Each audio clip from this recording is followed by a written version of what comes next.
قیامت کی بڑی نشانیوں میں سے ایک نشانی ہے یاجوج و ماجوج کا خروج۔ سب سے پہلے قرآن اٹھا کر دیکھتے ہیں کہ وہ اس واقعے کے بارے میں یا اس فتنے کے بارے میں کیا ارشاد فرماتا ہے۔ قرآن نے اس قصے کو ٹچ دیا ہے، اور ایک مسلم کنگ تھا جس کا نام ذوالقرنین تھا، تو اسی قصے کو ذرا ٹچ دیتے ہیں۔ اہل علم کے راجح قول کے مطابق ذوالقرنین ایک نیک مومن بادشاہ تھا، نبی نہیں تھا۔ اسے ذوالقرنین اس لیے کہا جاتا ہے کہ وہ مشرق و مغرب کا سفر کر کے ایسی جگہوں پر پہنچا جہاں سورج شیطان کے دو سینگوں کے درمیان طلوع اور غروب ہوتا ہے، یعنی آخری اینڈ تک گیا۔ ذوالقرنین سکندر مقدونی نہیں بلکہ اس کے علاوہ اور شخصیت ہے، کیونکہ سکندر کافر تھا اور اس کا زمانہ ذوالقرنین سے 2000 سے کچھ زیادہ برس بعد کا ہے۔ باقی واللہ عالم بالصواب۔ اللہ تعالیٰ نے اس قصہ کا سورہ کہف میں ڈیٹیل سے ذکر فرمایا ہے کہ اس نے پوری زمین کا سفر کیا، یعنی ذوالقرنین نے۔ ہم یہاں صرف ان آیات کا مطلب بیان کریں گے تاکہ آپ لوگ اس کو تھوڑا سا سمجھیں۔ ثم اتبع سببا، یعنی وہ مشرق و مغرب کے درمیان ایک اور راستے پر چلا جو اسے بلند پہاڑوں والے شمالی علاقے میں لے گیا۔ حتی اذا بلغ بین السدین، یہاں تک کہ وہ ایک ایسے علاقے میں پہنچا جو ترکوں کی سرزمین میں یعنی آرمینیا اور آذربائیجان کی سرحد کے قریب واقع تھا۔ یہ آج کل ماڈرن ریسرچ یہ کہہ رہا ہے۔ اب یہاں پہنچ کر یہاں پہ دو پہاڑوں کے بیچ میں خالی جگہ تھی جہاں سے یاجوج و ماجوج نکل کر آتے تھے۔ وہ ترکوں کے علاقے میں فساد انگیزی کرتے اور کھیتی اور نسل کو تباہ کر دیتے تھے۔ جب ان ترکوں نے ذوالقرنین کے پاس قوت دیکھی تو انہوں نے اندازہ لگا لیا کہ یہ بادشاہ صاحب اختیار اور باصلاحیت ہے۔ انہوں نے اس سے درخواست کی کہ وہ ان کے اور یاجوج و ماجوج کے درمیان اس راستے کو بند کرنے کے لیے ایک دیوار کھڑی کر دے تاکہ وہ ان پر حملہ نہ کر سکے۔ اس کام کے عوض ترکوں نے بادشاہ کو مال کی پیشکش بھی کی، لیکن اس نیک بادشاہ نے بغیر کسی معاوضے کے محض بھلائی کے طور پر اور اللہ سے اجر و ثواب لینے کے لیے دیوار بنانے کا فیصلہ کیا، اور وہ اس نتیجے پر پہنچا کہ اس مسئلے کا آسان ترین حل یہ ہے کہ دونوں پہاڑوں کے درمیان گزرگاہ کو ایک مضبوط دیوار سے بند کر دیا جائے۔ چنانچہ اس نے ترکوں سے کہا کہ وہ افرادی قوت سے اس کی مدد کرے، اور تفسیر ابن کثیر نے یہ واقعہ ذکر کیا ہے۔ بادشاہ نے کیا قرآن فرماتا ہے فَأَعِينُونِ بِقُوَّةٍ أَجْعَلْ بَيْنَكُمْ وَبَيْنَهُمْ رَدْمًا۔ بادشاہ نے لوہے کے بڑے بڑے ٹکڑے دونوں پہاڑوں کے درمیان ترتیب سے کھڑے کر دیے اور پھر ان سے کہا انفخو، یعنی اس میں پھونک مارو، ان پر آگ جلاؤ۔ حتی اذا جعلہ نارا، یعنی جب لوہے کے وہ چادر شدت حرارت سے آگ کی طرح سرخ ہو گئی، قال آتونی افرغ علیہ قطرہ، تو بادشاہ نے کہا کہ اب مجھے پگھلا ہوا تانبا فراہم کرو تاکہ میں اسے ان چادروں پر ڈال دوں۔ اس سے لوہے کے ٹکڑے آپس میں مضبوطی سے ایک دوسرے سے جڑ گئے اور ایک سخت پہاڑ کی طرح ناقابل تسخیر بن گئے۔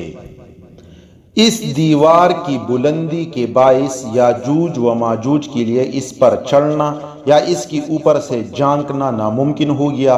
دیوار کی مضبوطی اور موٹائی کے سبب اسے نیچے سے کھودنا یا اس میں سوراخ کرنا بھی ان کے لیے ممکن نہ رہا۔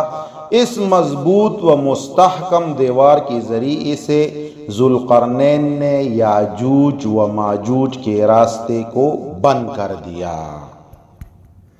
یہاں تک تو بات سمجھ میں آ گئی۔ اب اس پہ بحث کرتے ہیں کہ یاجوج و ماجوج ہے اصل میں کون؟ تو ایک حدیث کے مطابق یاجوج و ماجوج بنی آدم کے دو بڑے شریر قبیلے یا قومیں ہیں، اور یہ حدیث سے ثابت ہے۔ مزید یہ کہ یاجوج و ماجوج تالوت اور جالوت کی طرح عجمی نام ہے، جس طرح قرآن میں تالوت اور جالوت کا بھی ذکر ہے۔ یہ آدم علیہ السلام کی اولاد میں سے ہیں اور نوع بشر سے تعلق رکھتے ہیں۔ حافظ ابن حجر رحمہ اللہ نے اس بات کو ترجیح دی ہے کہ وہ یافس بن نوح کی اولاد میں سے 2 قبیلے ہیں۔ بس انٹرو یہاں تک ان کی کاپی ہے۔ اب یہ بات کہ یاجوج و ماجوج دیوار میں سوراخ کیسے کریں گے، تو یہ بات پہلے گزر چکی ہے کہ یاجوج و ماجوج 2 قبیلے ہیں۔ وہ زمین میں انواع و اقسام کا فتنہ فساد برپا کرتے تھے، حتیٰ کہ ذوالقرنین نے ان کو روکنے کے لیے دیوار بنا دی۔ یہ دیوار ان کی اور عام لوگوں میں حائل ہو گئی۔ بلا شبہ وہ پس دیوار موجود ہے اور ان کے پاس کھانا پینا بھی ہے۔ ان کی زندگی اور نظام معیشت جو ہے وہ چل رہی ہے اپنے ایک طرح سے۔ یاجوج و ماجوج ہم وقت اس دیوار کو گرانے کی کوشش میں مشغول رہتے ہیں، چنانچہ وہ اسے کودنے کی اور اس میں نقب لگانے کی کوششیں جاری رکھتے ہیں۔ اس پہ میں آپ کے سامنے ایک حدیث کوٹ کرتا ہوں جو ام المؤمنین سیدہ زینب بنت حجش فرماتی ہے کہ حضور صلی اللہ علیہ وسلم نے فرمایا، اللہ کے سوا کوئی معبود برحق نہیں، عربوں کے لیے تباہی ہے اس شر سے جو بہت قریب آ چکا ہے۔ آج یاجوج و ماجوج کے دیوار میں اتنا سوراخ کھول دیا گیا ہے۔ آپ صلی اللہ علیہ وسلم نے انگوٹی اور ساتھ ملی ہوئی انگلی کا حلقہ بنا کر دکھایا۔ سیدہ زینب رضی اللہ تعالی عنہا کہنے لگی، یا رسول اللہ، کیا ہم اس وقت ہلاک ہو جائیں گے جبکہ ہم میں نیک لوگ موجود ہوں گے؟ آپ صلی اللہ علیہ وسلم نے فرمایا، ہاں، جب خباثت بہت زیادہ ہو جائے گی۔ اور یہ حدیث صحیح بخاری کی ہے۔ ابو ہریرہ نے بھی اس پہ ایک حدیث بیان کی ہے، اللہ تعالیٰ نے یاجوج و ماجوج کے دیوار میں اتنا سا سوراخ کھول دیا ہے، اور ابو ہریرہ رضی اللہ تعالیٰ عنہ نے اپنے ہاتھ سے 9 کی گرہ بنا کر دکھائی، اور یہ حدیث بھی صحیح بخاری میں ہے۔ اب جبکہ احادیث کے مطابق وہ دیوار میں سوراخ کر چکے ہیں تو پھر کیوں نہیں نکلتے؟ اس پر حدیث آپ کے سامنے رکھتا ہوں۔ حضرت ابو ہریرہ رضی اللہ تعالیٰ عنہ بیان کرتے ہیں کہ حضور پاک صلی اللہ علیہ وسلم نے اس دیوار کے بارے میں فرمایا، یاجوج و ماجوج ہر روز اسے کریچتے ہیں۔ جب اس میں سوراخ کرنے کے قریب پہنچ جاتے ہیں تو ان کا سردار کہتا ہے، لوٹ چلو، تم کل اسے توڑنے میں کامیاب ہو جاؤ گی۔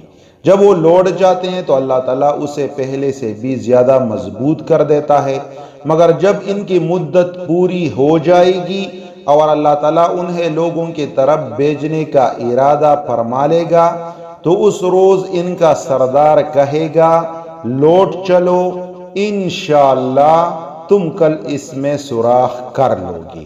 اس کا سردار یہ کہتے ہوئے انشاءاللہ کے الفاظ بھی کہے گا۔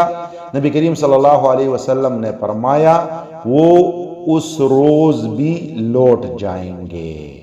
اگلے دن جب آئیں گے تو دیوار کو گزشتہ حالت پر ہی پائیں گے، تو وہ دیوار کو توڑ کر نکلیں گے اور لوگوں پر چڑھ دوڑیں گے۔ وہ لوگوں کا سارا پانی پی جائیں گے، لوگ انہیں دیکھ کر بھاگ کھڑے ہوں گے۔ وہ اپنی تیر آسمان کی طرف چلائیں گے تو ان کی تیر خون سے رنگین ہو کر واپس آئیں گے۔ اور یہ حدیث مسند احمد، جامع ترمذی اور اس طرح کتابوں میں موجود ہے۔